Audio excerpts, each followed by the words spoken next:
Hey, fellas. And I use that term because I'm 99% sure females don't watch my videos, but if you do, awesome. Just makes it better for me. I'm going to do a UFC 93 review video. I really wasn't going to do this, but I thought, some good outcomes, learned a little bit about fighters and just general thoughts going on down the line. I didn't watch this on pay-per-view. I did watch it, though, and I will be going over the fights in the order of which I watched them. Marcus Davis against Chris Lytle. I think what hurt this fight was how much they talked it up beforehand, saying that they wanted it to be epic, they wanted it to be taught about. You can't go into a fight, okay, if you see the matchup at first, you're like, oh, okay, that has a potential to be a good fight. You can't say that you're expecting a fight to go a certain way. They almost overhyped it in a sense. Like, it's the same thing if you go to see a movie and you're like, oh, this movie's gonna be fucking awesome! And that's you set the bar so high that it's impossible to reach it. You can't talk that much crap about it, like, beforehand. It was a good fight. It was pretty technical. Lytle looked pretty good. He was winning the first. Lytle was kind of got caught into, chasing after him, trying to engage in the fight. He was pressing the action, and that's key in, winning a round. I mean, with the must system, octagon control is part of it. But Davis was landing horrific body kicks, and I'm sure Lytle is sore today. And, it was a good fight. It was it was what it was. It wasn't any fight that I'd go back and look at again. In fact, I don't think any of these is a reason for me to go back and look at them, but solid. Second fight, saw Jeremy Horn against Usman Palhares. It was okay as well. Palhares seemed like he wanted to win this fight in a different manner. I mean, I could be wrong. Just trying to prove that he has some ground and pound instead of just being able to sub guys. But he wants to win, and he probably would have gone for subs now that I think about it. Anyways, Palhares is strong as fuck. He got behind, he pulled a switch, got behind Horn, and suplexed him. And that was awesome. I love seeing takedowns like that in the UFC, or MMA in general. From this, I don't know what to take of it, if Horn just, stepped up his game because he realized he's been faltering, or, Palhares isn't ready for upper-level competition, and Jeremy Horn's a good measuring stick for that. I mean, when he's fighting good, he's a good measuring stick for fighters to break into the top tier, and I'm not going to say gatekeeper, except I just did. Yeah, he got him in a turtle position, just punched him. Insane that Horn even passed his guard, and then he didn't really ever have the arm triangle, but, I mean, from, how dangerous Palhares is on the ground, that's impressive. Dennis Kang, Alan Belcher. This one I picked against I haven't trained with him, but a teammate of mine who trains at the gym that I go to.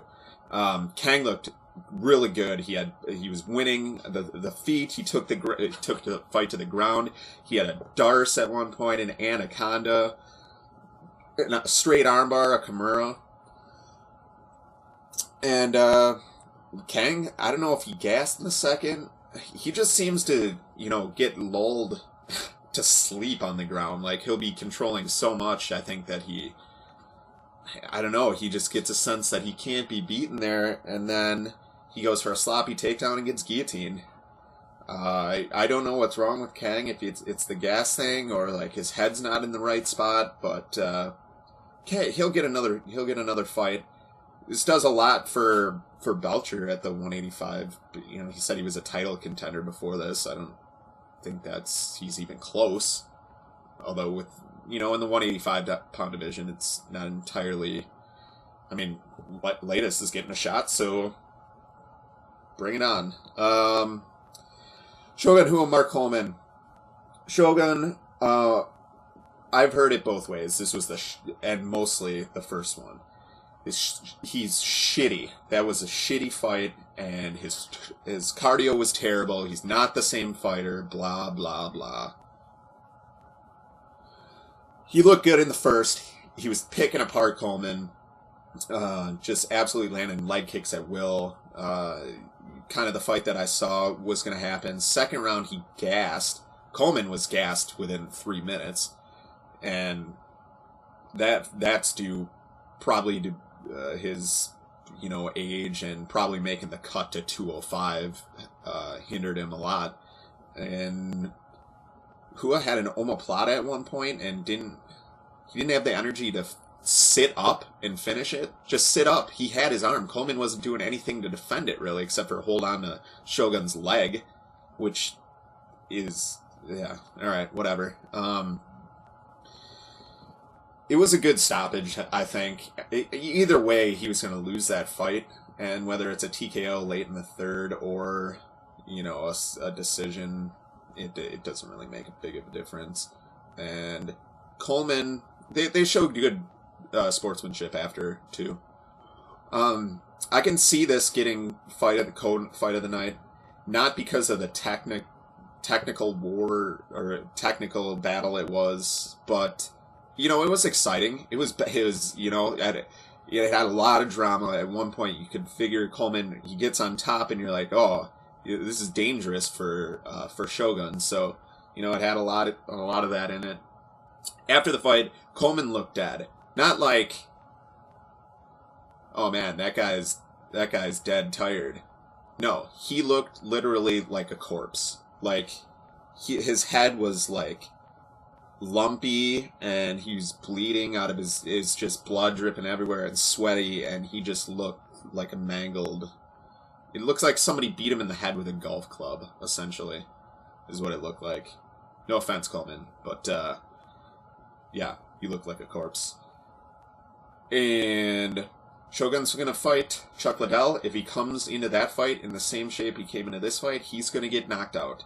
So I hope he, he improves his cardio. I think he just needed to get a fight under his belt, and this was a good fight for him to do that, to get back into the swing of things. And, fighting and training is training. So, Dan Henderson, Rich Franklin, good fight. Not great. It's a win-win.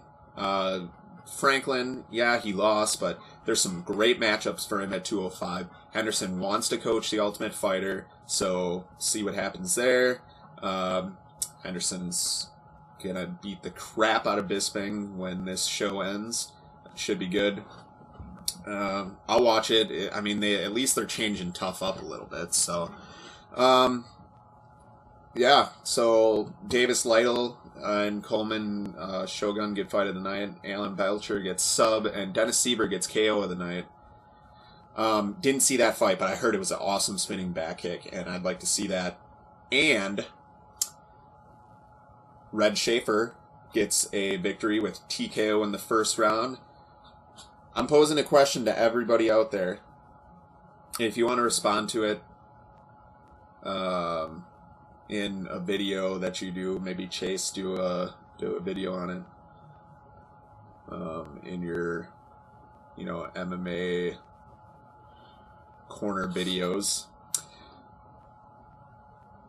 Yeah, something like that. Where do you see Red Schaefer going from here? I mean, he beat Houston Alexander, who's going to knock him out. He beat Mendez, who's, I think, 70 to 75 per... actually, it probably wasn't that. It was probably less than that. Red might have been the favorite going into this. But, I mean, he beats Mendez, who's a dangerous striker, and he finishes it by TKO instead of submission. So, what kind of matchup do you see for him? I got my ideas, and, yep, that's it. I'm going to do my UFC 94 St. Pierre pen predictions pretty soon. I'm still going back and forth on that fight, so as soon as I figure that one out, I'll make the video. Alright? You guys, stay metal.